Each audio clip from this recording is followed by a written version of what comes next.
Remember the video where I tested fabric paints on a cotton t-shirt after many washes? Now, 5 years later, it has been washed countless times, and we're examining the worn colors under a microscope. First, the most worn red. It's not a very high quality paint. But let's look at something better. This one holds up well.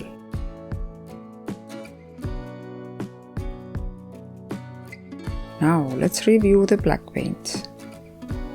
It seems to me that Deca, Pebeo and Creu-Leuana has held up the best. Deca, Pebeo,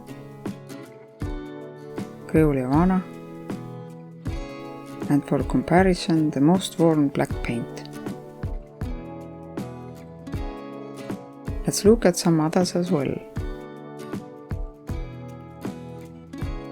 Here, for example, a paint that soaks into the fabric.